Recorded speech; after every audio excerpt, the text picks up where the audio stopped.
Esa mañana, la hacienda amaneció con un silencio distinto. No era el canto de los gallos ni el crujido de las ramas lo que se echaba en falta. Era él. Don Ernesto Fernández. Dueño de tierras, de secretos, y de silencios que pesaban más que el oro que escondía en su caja fuerte. Aquel día, el sol no pareció brillar igual. En el pasillo largo de la casa principal, los retratos familiares colgaban inmóviles, testigos mudos de una historia que, sin saberlo, estaba por reescribirse. En el dormitorio del fondo, el cuerpo sin vida de don Ernesto yacía en la cama, como si simplemente hubiese decidido dejar de luchar. El primero en llegar fue Ricardo, el mayor. Siempre elegante, con el traje a medida y el reloj suizo bien visible bajo el puño de la camisa. Apenas cruzó la entrada, ordenó a la empleada que le trajera café. No derramó una sola lágrima. Papá se fue como vivió, sin pedir permiso, dijo, sin mirar a nadie. Después llegó Elisa, impecable como siempre, con un perfume que anunciaba su presencia antes de que hablara. Con la mirada fija en el suelo y las manos entrelazadas, no quiso subir a ver el cuerpo. Murmuró algo entre dientes, algo sobre la voluntad de Dios. Pero sus ojos hablaban de miedo, y por último, Tomás. El menor, el que siempre fue tratado como el niño eterno. Llegó sin avisar, conduciendo su viejo auto con música a todo volumen. Bajó con los lentes oscuros puestos, y con un cigarro encendido que arrojó al pasto sin apagar. ¿Ya llamaron al abogado?, preguntó antes de saludar a sus hermanos. La noticia se esparció como pólvora en la región. Don Ernesto no era cualquier hombre. Era el patriarca de una familia que lo debía todo a su nombre. Su voz había hecho temblar a trabajadores, jueces y hasta curas. Su muerte era más que una pérdida, era una señal de que algo grande estaba por venir. Esa misma tarde, el notario de confianza de la familia, el licenciado Garza, fue citado para organizar la lectura del testamento. La tensión en la sala principal de la hacienda era palpable. Los tres hermanos sentados en sofás distintos, como si el roce físico pudiera contagiar las viejas heridas. Nadie hablaba. Nadie quería ser el primero en preguntar cuánto recibiría, pero todos sabían que Ernesto no dejaría las cosas simples. En la biblioteca, donde se llevaría a cabo la lectura, los muebles aún conservaban el aroma del tabaco que el viejo solía fumar. Cada rincón parecía observar a los presentes. Y sobre la mesa, descansaba un sobrelacrado con el sello de la familia Fernández, un halcón con las alas desplegadas. Un símbolo de poder, pero también de soledad. Mientras esperaban al abogado, Ricardo aprovechó para repasar en voz alta algunos detalles de la empresa. El valor de los terrenos en la zona ha subido un 40% desde la última evaluación, comentó, como si la herencia ya le perteneciera. Elisa lo miró con desprecio y soltó, no todo se trata de dinero, Ricardo. A lo que Tomás intervino, con su tono sarcástico habitual, claro, porque tú vienes por el amor, ¿verdad?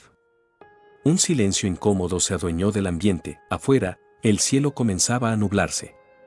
Como si el clima se preparara para lo que estaba por revelarse.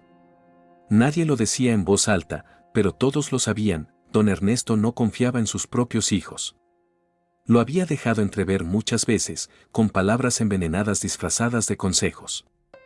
Su mirada cargaba decepción, sobre todo cuando creía que nadie lo observaba, y sin embargo, allí estaban, los tres, esperando heredar su imperio. El abogado llegó puntual, como siempre. Con un portafolio gastado, los papeles en orden y la voz firme. Saludó con cortesía y se sentó frente a ellos, dejando el sobrelacrado en el centro de la mesa. El testamento fue actualizado hace 2 años. Don Ernesto pidió expresamente que lo leyera en presencia de todos ustedes, sin excepción y sin adelantar nada por separado, anunció. 3 pares de ojos se fijaron en ese sobre como si contuviera una bomba. Nadie imaginaba que esa hoja de papel sería el inicio del fin. O quizás, el principio de una verdad que llevaba décadas enterrada, porque detrás de la muerte de don Ernesto había mucho más que una herencia.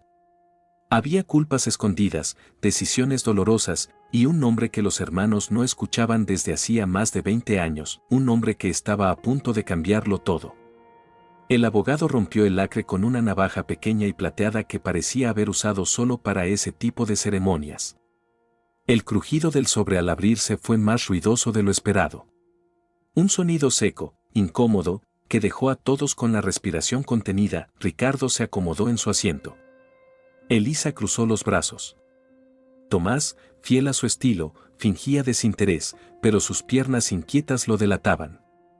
Y entonces, la voz del licenciado Garza llenó la sala con una calma casi cruel. Yo, Ernesto Ángel Fernández, en pleno uso de mis facultades mentales y físicas, declaro este documento como mi última voluntad. Hasta ahí, todo sonaba esperable. Pero lo que siguió fue como una daga hundiéndose en el orgullo de sus hijos. Declaro que, por decisión propia y tras profunda reflexión, nombro como único heredero de mis bienes, propiedades, acciones y cuentas, a mi nieto, Javier Camilo Fernández. El silencio fue absoluto. Como si el aire se hubiera evaporado, Elisa fue la primera en hablar, o más bien en tartamudear. ¿Qué Javier, qué estás diciendo? El abogado, sin inmutarse, leyó la siguiente línea: hijo de mi hija Camila, a quien rechacé en el pasado por razones que ya no justifico. Ricardo se levantó de golpe. Esto es absurdo, mi padre no tenía más hijos, Camila fue una aberración, una vergüenza, ni siquiera la reconocía. Tomás no dijo nada. Solo se quedó mirando al suelo, como si una parte de él ya supiera que ese nombre iba a volver algún día. Camila. El nombre prohibido. El nombre borrado de los álbumes, de los brindis familiares, de los cumpleaños. La hija ilegítima. La que fue concebida fuera del matrimonio. La que don Ernesto había obligado a desaparecer del mapa para preservar el honor del apellido. Elisa soltó una risa nerviosa. Esto tiene que ser un error. Ese testamento es falso. Papá nunca habría hecho algo así sin consultarnos. El abogado cerró el testamento con firmeza. Este documento está legalizado ante notario público. Fue grabado en video, si desean comprobar su autenticidad. El señor Fernández también dejó una carta personal para Javier, que será entregada cuando él llegue. Ricardo no pudo más. Golpeó la mesa. Esto es una traición, ese bastardo no tiene derecho a nada. Ese bastardo, como él lo llamó, era el único que no estaba presente. Y aún así, lo sentían más presente que nunca. Fue Elisa quien, aún temblando, formuló la pregunta que todos evitaban: ¿dónde está Javier ahora? El abogado los miró, tranquilo. Don Ernesto me pidió que lo contactara solo después de la lectura. Ya debe haber recibido mi mensaje. Y entonces, como si el destino quisiera burlarse, el sonido de un motor se escuchó desde el portón de entrada. Un auto viejo, de esos que uno no esperaría ver estacionado en una hacienda de lujo, se detuvo frente a la casa. El polvo se levantó, y el tiempo pareció congelarse. Desde la ventana, pudieron ver a un joven de unos veintitantos, bajando con una mochila en el hombro y una expresión que no era arrogante ni temerosa, sino serena. Demasiado serena para alguien que, según acababa de descubrirse, acababa de heredar una fortuna. El abogado se levantó. Ese debe ser Javier. Ricardo murmuró entre dientes, por supuesto, puntual, como si ya supiera todo. Pero Javier no sabía todo. Solo sabía que había sido citado a la hacienda por un tema familiar. No esperaba encontrar caras tan frías. Ni miradas tan afiladas. No sabía que era el centro de una tormenta que apenas comenzaba. Cuando entró, los tres lo observaron como si fuese un intruso. Elisa apenas lo saludó. Tomás fingió estar mirando su teléfono. Ricardo, por su parte, lo analizó como un cazador que examina a su presa antes de atacarla. El abogado lo presentó con cortesía: Javier, bienvenido. Lo estábamos esperando. Soy el licenciado Garza, el notario de la familia Fernández. Esta es tu tía Elisa, tu tío Ricardo, y tu tío Tomás. Javier asintió, educado. Mucho gusto. No hubo respuestas. Tu abuelo falleció hace 3 días. Lo lamento, dijo el abogado. Javier bajó la mirada. No lo veía desde niño, pero me duele igual. Ricardo bufó. ¿Y qué sabes tú de dolor, muchacho? Elisa interrumpió. ¿De verdad crees que mereces estar aquí? Tomás, con una sonrisa amarga, añadió: espero que no hayas venido a hacer turismo. Javier los miró a los tres, uno por uno. No con arrogancia, sino con una calma que los descolocó. Solo vine porque me llamaron. No estoy aquí para discutir. El abogado intercedió, el testamento fue leído hace unos minutos. Javier, te corresponde heredar toda la fortuna de tu abuelo. Él dejó instrucciones muy precisas. Pero también dejó muchas preguntas sin responder.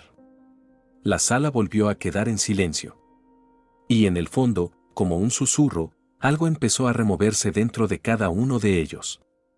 No era solo la rabia por el dinero perdido, era el eco de un pasado que ninguno quiso enfrentar: Camila, la hija olvidada; Javier, el nieto borrado; la familia Fernández, estaba a punto de enfrentarse a sí misma. El viejo portón de hierro chirrió al cerrarse detrás de Javier. A sus espaldas, la hacienda parecía devorarlo con la mirada. Aquel lugar, que alguna vez imaginó con curiosidad infantil mientras su madre le contaba historias a medias sobre su infancia, ahora se alzaba ante él con un aire de juicio. Las paredes, los pasillos, los cuadros, todo parecía preguntarle qué hacía allí. No hubo cena de bienvenida. Nadie le ofreció café ni un vaso de agua. El abogado fue quien lo guió a una habitación en la parte lateral de la casa, donde solían quedarse los invitados o los empleados de confianza. Javier no protestó. Sabía perfectamente que, aunque legalmente fuese el nuevo dueño de todo, emocionalmente seguía siendo un extraño. A solas, dejó la mochila en la cama y se sentó a respirar. El silencio era denso. Apenas se escuchaban los grillos en el jardín. Desde la ventana se veían las luces tenues del salón principal, donde, sin duda, sus tíos ya estarían discutiendo cómo revertir el testamento. Javier conocía bien el veneno del rencor. Había crecido con su madre repitiendo, casi sin querer, las mismas frases amargas sobre su abuelo: ese hombre tiene el corazón frío, tu vida no le importa, no esperes nada de los Fernández. Y sin embargo, allí estaba él. En la casa de ese hombre. El mismo que había negado a su madre.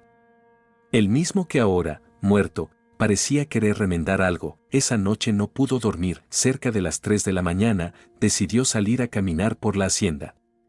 Recordaba vagamente algunos rincones de cuando era niño. Recuerdos sueltos: un caballo blanco, una mujer mayor con delantal, un árbol enorme en medio del jardín trasero. Siguiendo el instinto, caminó hasta la parte más antigua de la casa, una zona cerrada, al fondo del corredor norte, que olía a madera húmeda y tiempo detenido. Allí encontró una puerta de roble macizo, cerrada con una cadena oxidada y un candado sencillo. Bastó un poco de fuerza y una vieja ganzúa de su llavero para abrirla. Adentro, un desván polvoriento. Trastos viejos, muebles cubiertos con sábanas, maletas rotas y una pequeña lámpara de petróleo colgada en un gancho. Al encenderla, la luz amarillenta reveló algo inesperado. Una esquina del lugar estaba dedicada a alguien: retratos, objetos personales, una muñeca rota, cartas, y en el centro, sobre una vieja cómoda, una caja de madera barnizada con un nombre grabado: Camila. Javier se quedó inmóvil. Su madre nunca había hablado con claridad sobre su pasado. Siempre evitaba detalles. Siempre escondía los ojos cuando alguien mencionaba a los Fernández. Pero allí estaba, frente a él, un altar improvisado a la memoria de ella, escondido en la oscuridad de una casa que la había negado. Con las manos temblorosas, abrió la caja. Dentro, fotos en blanco y negro de su madre cuando era joven. Pequeñas notas manuscritas, como pensamientos lanzados al viento. Un mechón de cabello atado con cinta azul. Y debajo de todo, un cuaderno de cuero envejecido, cerrado con una tira de tela. Era un diario. No de Camila, sino de don Ernesto. La primera página estaba fechada en 1985. La letra firme, elegante. Un inicio sin grandes florituras: hoy nació Camila. Nunca pensé que algo tan pequeño pudiera despertar tanto miedo y tanta ternura al mismo tiempo. Javier leyó esa línea una y otra vez. Su madre le había dicho que Ernesto nunca la quiso. Que jamás la había reconocido. Que había sido expulsada como una intrusa. Y sin embargo, esa frase sonaba tan humana. Con cuidado, fue pasando las páginas. No tengo el valor de mirarla a los ojos. Cada vez que la cargo, me recuerda el error que cometí. Pero no puedo evitar quererla. La gente murmura. Dicen que mancho el apellido. que mi esposa no lo soportará. Pero cuando Camila ríe, el mundo se calla. Hoy decidí enviarla lejos. Me dijeron que era lo mejor. Que así la protegería. Que un hombre de mi posición no puede criar a una hija ilegítima en público. ¿Protegerla? ¿O esconder mi vergüenza? Javier tragó saliva. Las palabras eran un golpe seco al pecho. ¿Su abuelo había sentido culpa? He cometido muchos errores. Pero hay uno que no me perdono, dejar que Camila creyera que la odiaba. A veces, me escapo. Voy a verla de lejos, sin que se dé cuenta. Hoy vi a Javier en el parque. Tiene la misma mirada. Me gustaría abrazarlo, pero no tengo derecho. El corazón de Javier latía con fuerza. Cerró el diario con cuidado y lo apretó contra su pecho, volvió a su cuarto con el cuaderno bajo el brazo. Esa noche durmió poco, pero soñó mucho. Soñó con una niña de cabello negro y risa libre. Soñó con un abuelo parado a la distancia, observando en silencio.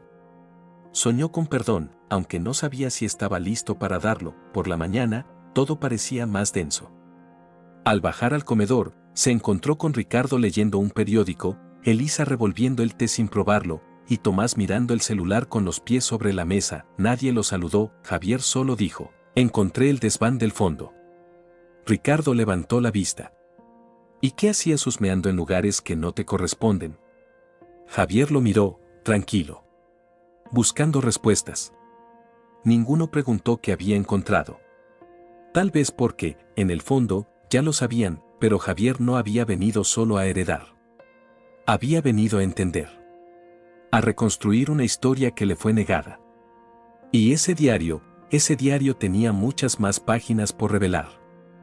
La luz matutina se filtraba por los ventanales como si quisiera colarse en cada rincón de la casa para sacudir el polvo de los secretos. Javier se había levantado antes que todos. Se sentó en el borde de la cama, abrió el diario con manos cuidadosas, casi reverentes, y siguió leyendo como quien intenta reconstruir un puente roto entre generaciones. A veces sueño con Camila entrando por la puerta de esta casa, riendo como cuando era niña. En mis sueños, no me odia. En mis sueños, me perdona.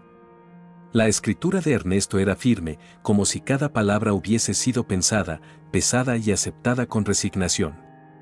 Ese hombre, al que todos consideraban una roca fría e implacable, estaba desnudando su alma entre esas páginas. Hoy fui a verla de nuevo. Estaba en la feria con el niño. Javier. Tiene 5 años. Lo vi elegir un globo azul y correr detrás de él cuando se soltó. Me quedé observándolo durante horas. Quise acercarme. Decirle quién soy. Pero no tuve el valor. ¿Cómo explicarle que su abuelo fue un cobarde? Javier se detuvo. Imaginó esa escena, como si pudiera verla desde una ventana en el tiempo, un hombre mayor entre la multitud, oculto tras una boina o unos lentes oscuros, viendo desde lejos a un niño que lo hacía sonreír sin saber por qué. A veces pienso que el castigo de los hombres orgullosos no es la soledad, sino ver todo lo que amaron desde lejos, sin poder tocarlo nunca más. La siguiente página estaba arrugada. El papel tenía marcas de humedad, como si alguna lágrima hubiese caído sobre la tinta. No era fácil leer a un hombre arrepentido. No cuando ese hombre era la figura que durante años fue solo un mito, una sombra difusa en las historias dolorosas de su madre. Camila vino a pedirme ayuda. No dijo nada de lo nuestro. Solo pidió una beca para el niño. Le dije que lo pensaría. En realidad, ya había pagado el primer semestre. Quería que creyera que había decidido sola. Era mi forma torpe de protegerlos sin invadirlos. Javier cerró los ojos, la imagen de su madre, orgullosa hasta la médula, se dibujó con fuerza. Esa mujer que jamás aceptó caridad, que trabajó limpiando casas, enseñando costura y vendiendo empanadas para darle a él lo que necesitaba, sabía que Ernesto la había ayudado a escondidas, volvió al diario. Siguió leyendo. No podía parar. Hoy supe que Camila está enferma. Me llegó por un contacto en el hospital. Cáncer. Avanzado. No sé si me odia más por lo que fui o por no estar ahora. Si muriera mañana, ni siquiera me dejaría entrar a su funeral. Y tendría razón. La mano de Javier tembló, su madre nunca le habló de esa parte. Nunca mencionó su enfermedad. Nunca quiso que él sintiera lástima o preocupación. Javier había tenido 14 años cuando la vio apagarse lentamente, aún sonriendo con los labios resecos, como si quisiera que su hijo recordara otra cosa. Algo más amable. Algo más digno. Fui a su entierro. Me quedé lejos, detrás de los árboles. Vi a Javier solo, parado junto a la tumba. No había mucha gente. Solo vecinos, un par de amigas. Me dolió el pecho como si me lo arrancaran. Él lloraba en silencio. Nunca lo vi más fuerte. Nunca lo vi más solo. Javier sintió un nudo en la garganta, lo recordó todo. Aquel cementerio pequeño.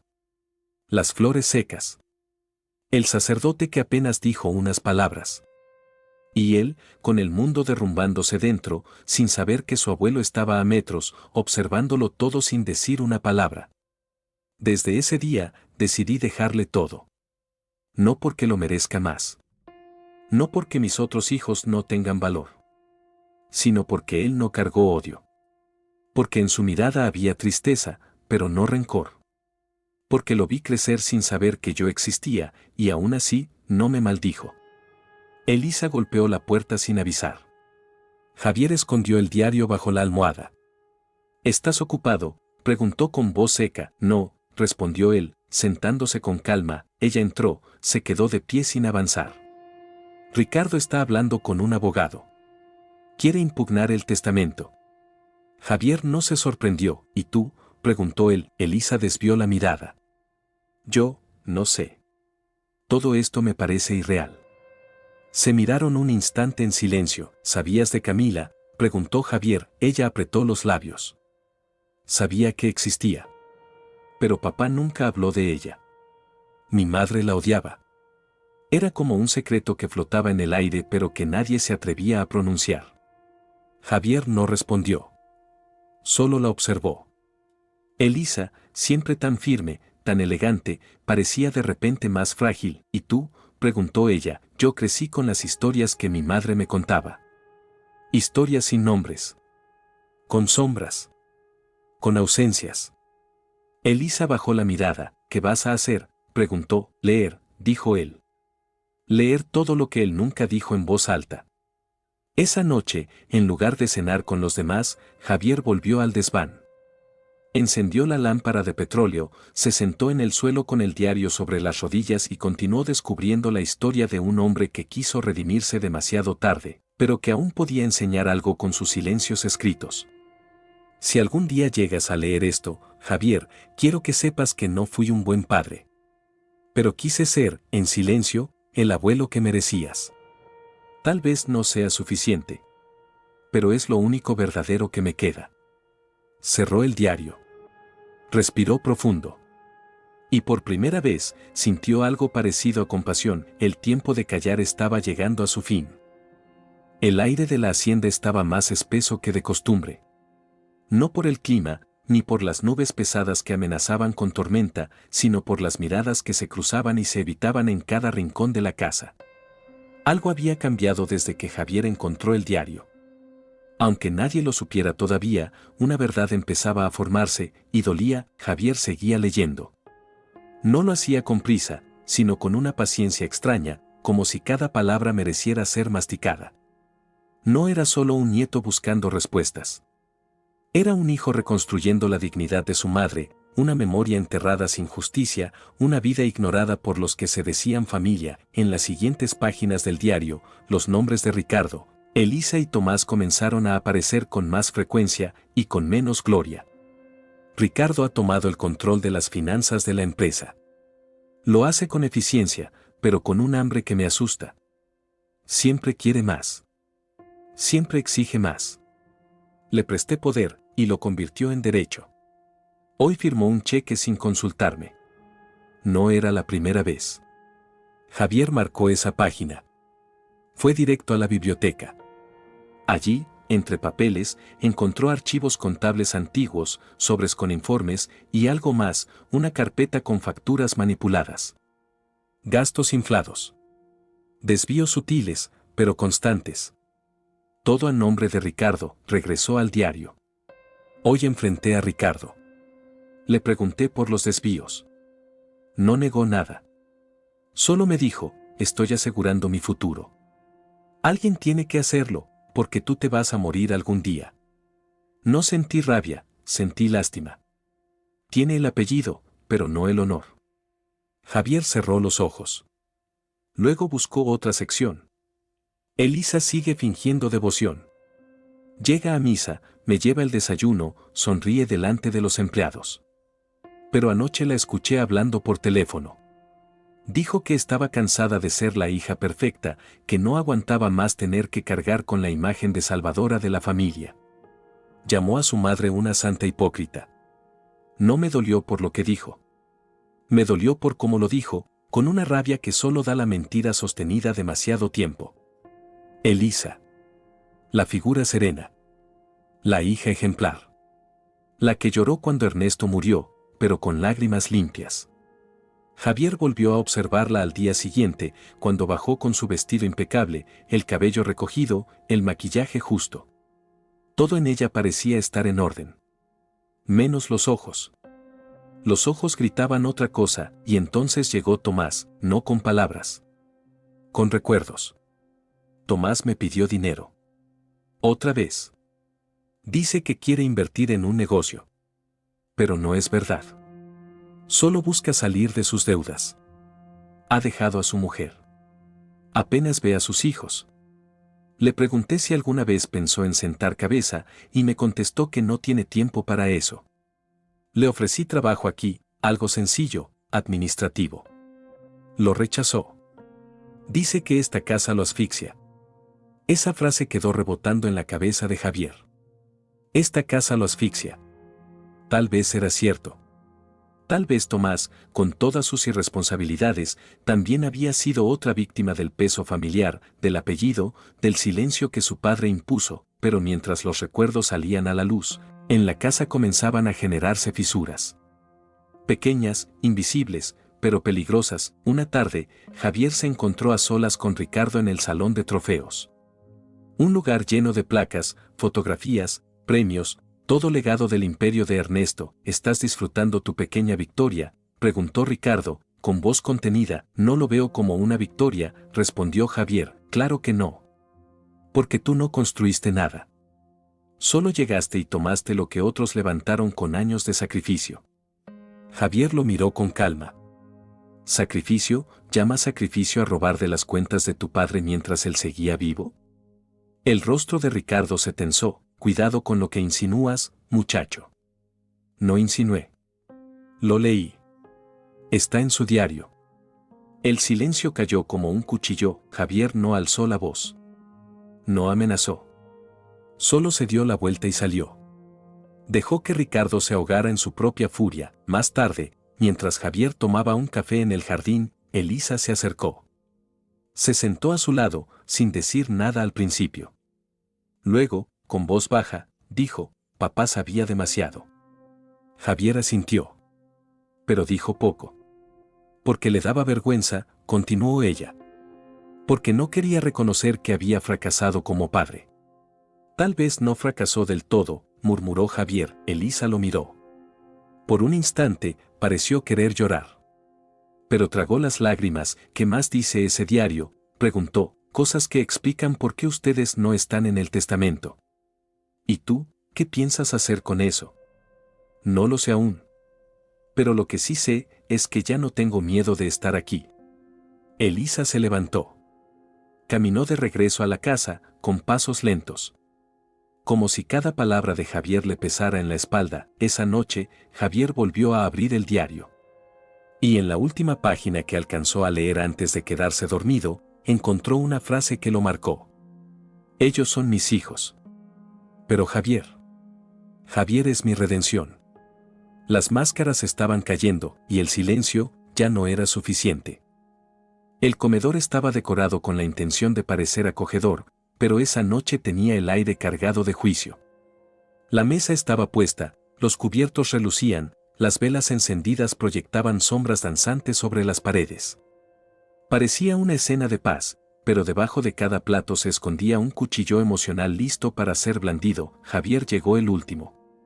No por desinterés, sino porque necesitaba un momento más para leer y releer las palabras que tenía entre manos. Esa noche no iba a callar. Ya no Ricardo se sirvió vino antes que nadie, como si fuera el anfitrión. Elisa jugueteaba con el anillo de su madre, girándolo sin cesar. Tomás no dejaba el celular, con los auriculares aún colgados del cuello. Nadie cruzaba palabra. Javier entró con el diario bajo el brazo. Lo colocó sobre la mesa, junto a su plato, y se sentó sin ceremonia. Antes de que sirvan la comida, quiero leerles algo. Las miradas se alzaron como resortes. Ricardo se tensó. Elisa se detuvo. Tomás bajó el celular por primera vez en la noche. Javier abrió el cuaderno. No necesitaba aclarar de qué se trataba. Todos lo sabían. Voy a leerles algo que escribió nuestro padre, dijo, mirando a Ricardo. Algo que nunca se atrevió a decirles en voz alta. Silencio. El dinero puede comprarte silencio, pero nunca respeto. A Ricardo le confié mi nombre, mis empresas, mis llaves, y él lo convirtió todo en cifras frías. Elisa fue la hija que todos alababan, la que sonreía mientras sus manos apretaban a escondidas los hilos de esta familia. Y Tomás fue un niño eterno. Huyó cada vez que la responsabilidad tocó la puerta. Y aún así, los amé. Pero nunca confié en ninguno de ellos. Ricardo apretó la copa con tanta fuerza que tembló. Eso no prueba nada, gruñó.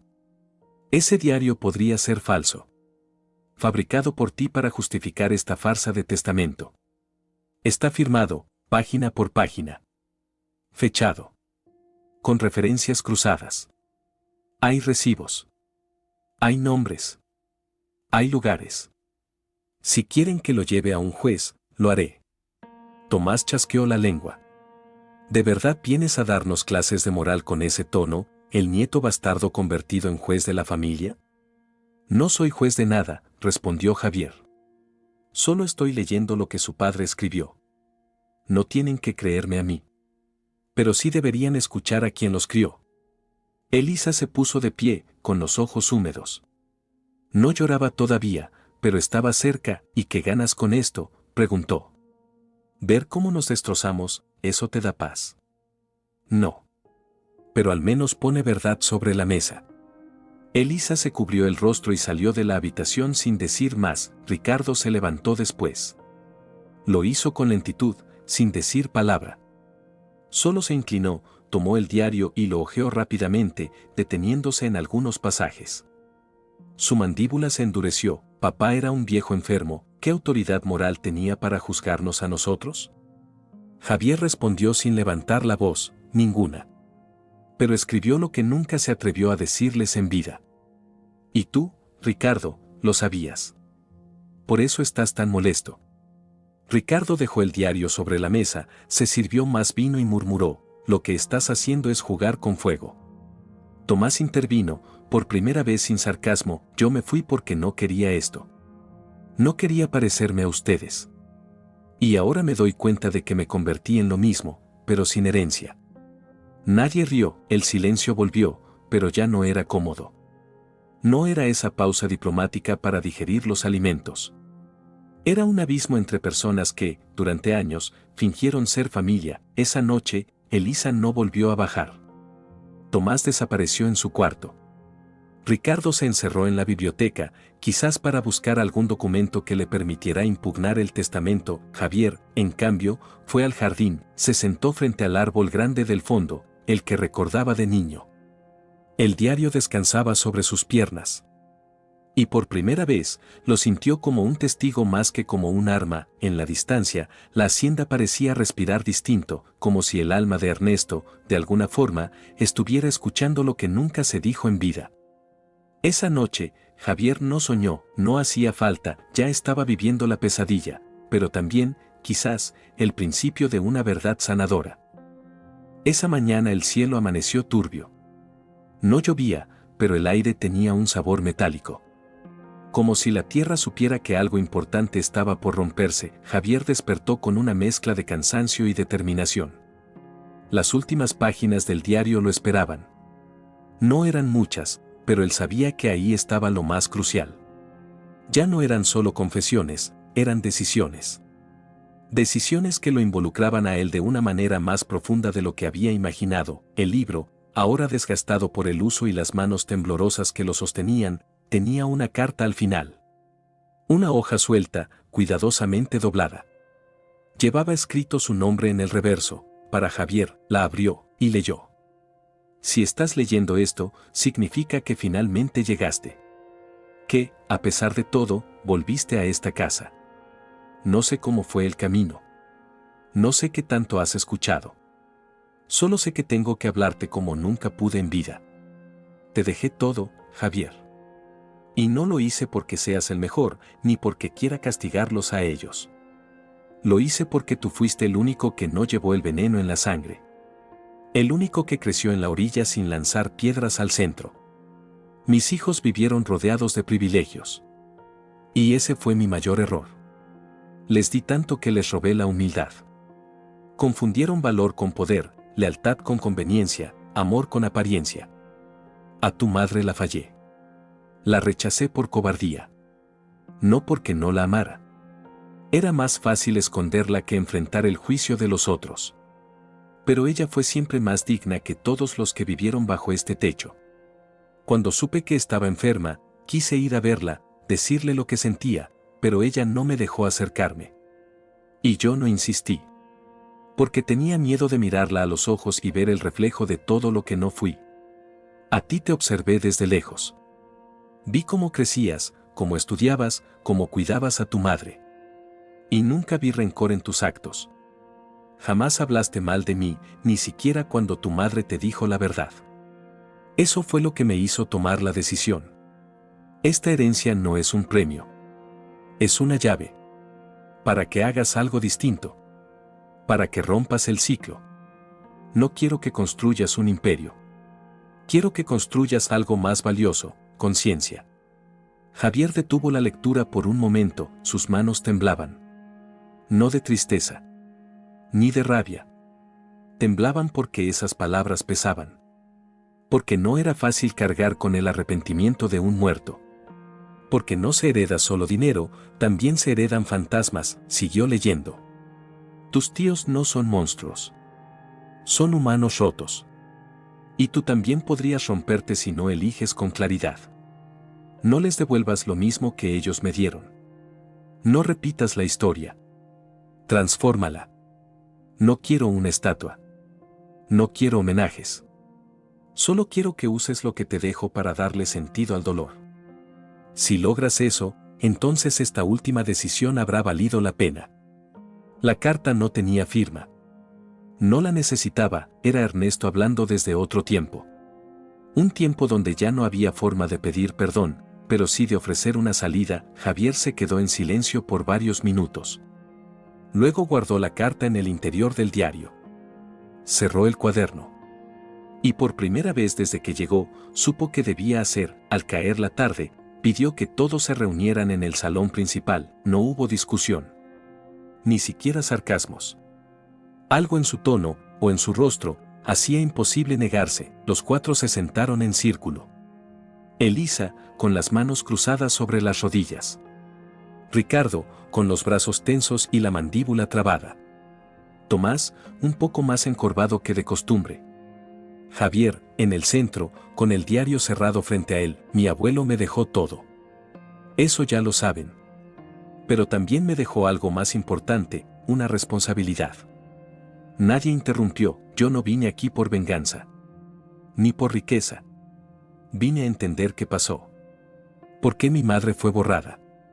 ¿Por qué yo crecí sin saber quién era? Tomás murmuró, porque esta familia siempre tuvo miedo de los que no encajaban. Javier asintió. Y ese miedo fue lo que los hizo débiles. El dinero, el poder, el nombre, todo eso se convirtió en un escudo para no mirar hacia adentro. Elisa desvió la mirada, pero ya no quiero seguir jugando ese juego. No quiero heredar odio. Quiero hacer algo diferente. Ricardo levantó la ceja. ¿Y qué significa eso? Javier lo miró sin rencor. Que voy a quedarme con lo que me corresponde, pero no para vivir como ustedes piensan. Quiero transformar esta herencia en algo útil. Quiero que sirva para reparar, al menos un poco, lo que se quebró. ¿Reparar qué?, preguntó Elisa, con voz temblorosa, lo que se les negó a otros. A los invisibles. A los hijos no reconocidos. A los que no caben en los retratos familiares. Nadie respondió. Pero el silencio, esta vez, no era un rechazo. Era un inicio. Mi abuelo me pidió que no devolviera veneno. Que no repitiera el ciclo. Y eso voy a hacer.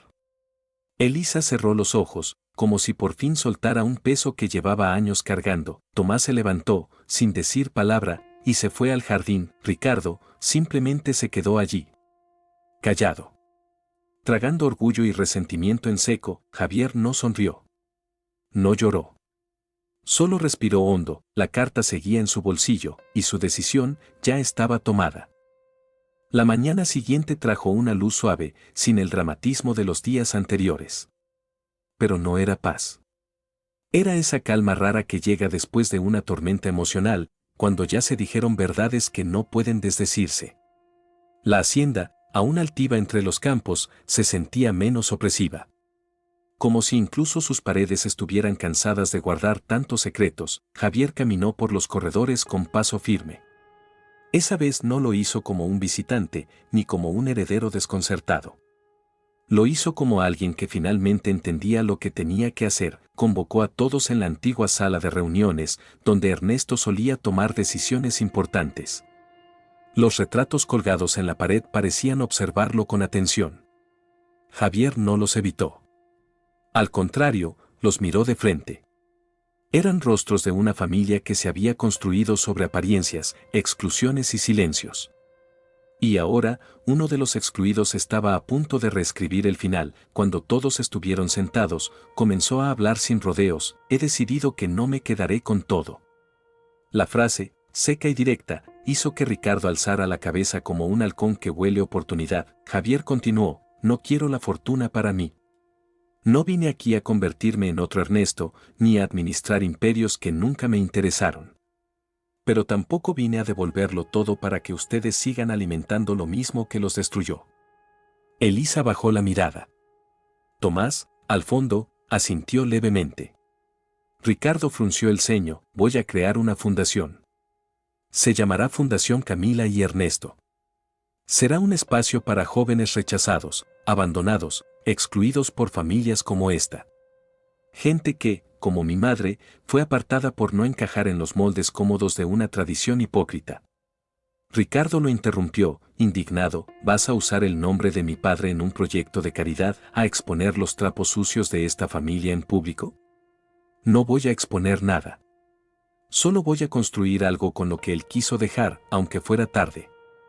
Y lo haré con su nombre, y el de mi madre.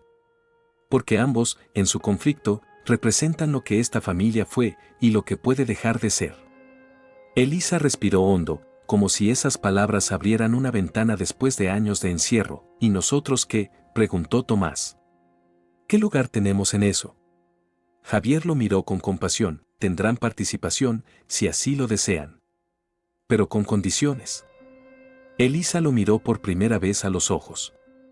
¿Qué condiciones? Transparencia total. Nada de manipular cuentas.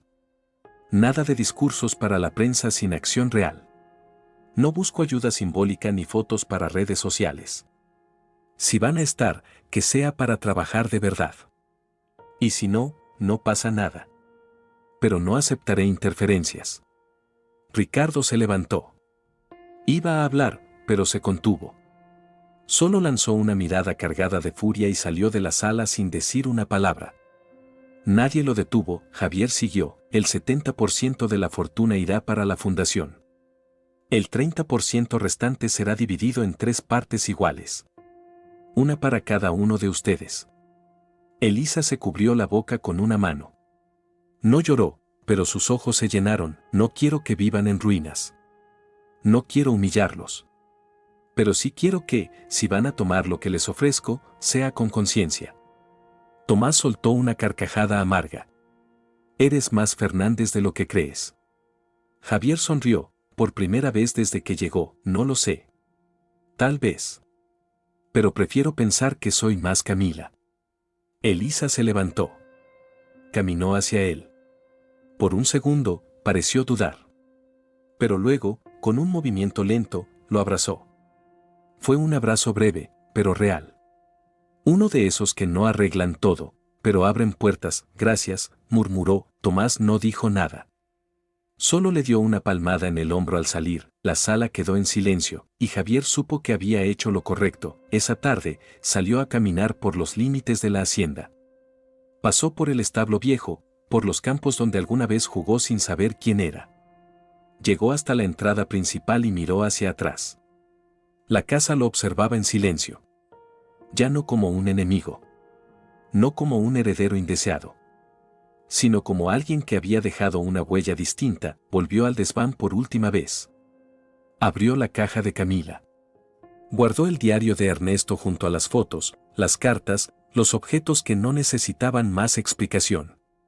Cerró la caja, la cubrió con una manta y la dejó allí. No todo tiene que ser expuesto para que sane. Esa noche, redactó los documentos legales con el abogado. La fundación quedaba formalmente establecida. Las condiciones también. Elisa aceptó todo sin pedir cambios. Tomás firmó sin mirar demasiado. Ricardo no apareció, y eso estaba bien. No todos los finales necesitan reconciliaciones perfectas, algunos solo necesitan una decisión clara y una semilla nueva, y Javier ya había sembrado la suya. El cielo estaba despejado. Después de tantos días grises, tormentosos, con relámpagos invisibles estallando entre palabras y miradas, la mañana amanecía con una paz rara. La brisa olía a tierra húmeda y a algo más, a cierre. A partida. A transformación. Javier preparó su mochila temprano. No llevaba mucho, un par de libros, algunos documentos, y la carta de Ernesto, cuidadosamente doblada, entre las páginas del diario. No lo llevaba por apego. Lo llevaba como recordatorio. Como brújula. La casa estaba en silencio. El verdadero silencio. No ese que oculta tensión, sino el que llega después de que todo fue dicho. Javier caminó por los corredores con calma. Saludó a los empleados. Agradeció. Incluso al jardinero que, según le dijeron, había estado allí desde antes de que él naciera. Frente al gran ventanal del pasillo este, se detuvo, recordó a su madre. A Camila. Recordó sus historias a media voz. Sus silencios resignados.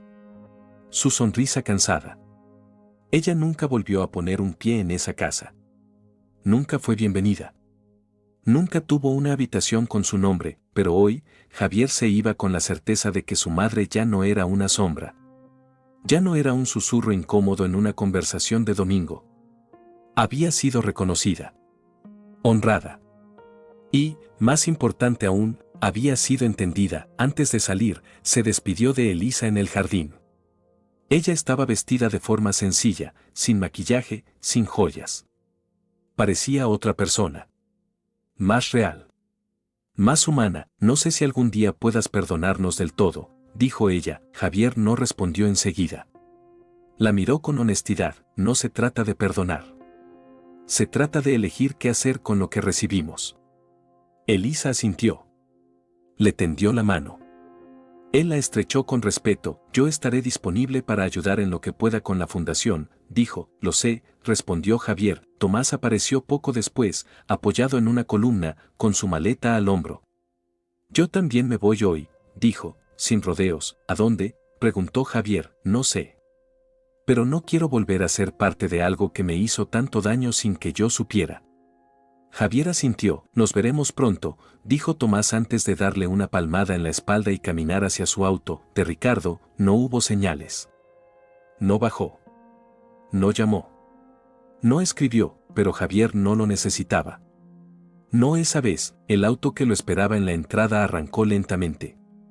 La hacienda fue quedando atrás, empequeñeciéndose entre árboles y campos. Pero no se desvanecía. Se transformaba en recuerdo. En historia, una hora después, llegó al cementerio donde descansaban los restos de Ernesto. Un lugar apartado, discreto. La lápida era sobria. El apellido bien grabado. La tierra, fresca. Javier se arrodilló frente a la tumba. Sacó el diario, lo abrió en la última página y con voz firme empezó a leer: te dejé todo porque tú, a diferencia de ellos, supiste perdonar. Guardó silencio un instante. Luego cerró el diario con delicadeza, lo colocó sobre la lápida y se puso de pie. No sé si te perdono, abuelo. Pero decidí no odiarte. Y con eso, basta. Miró el horizonte. Sintió el viento golpearle el rostro como una caricia. La historia de la familia Fernández no se cerraba con la muerte de Ernesto, ni con la fundación de Javier, ni con los silencios de Ricardo. Se cerraba con la decisión de cortar el ciclo. De vivir de otra forma. De mirar hacia adelante sin arrastrar el peso de lo no dicho. Javier caminó de regreso sin mirar atrás, porque cuando se entiende el pasado, ya no hay por qué temerle. Cuando se honra a los que fueron silenciados, el presente encuentra dirección, y cuando se perdona, no se borra la herida, pero se aprende a caminar con ella sin sangrar. Gracias por haber acompañado esta historia hasta aquí. Si llegaste hasta este punto, te invito a dejar en los comentarios desde qué lugar del mundo nos estás viendo y tu nombre, para que sepamos quién está del otro lado. Y si quieres escuchar más historias como esta, no te olvides de suscribirte al canal y activar las notificaciones. Nos vemos en la próxima historia.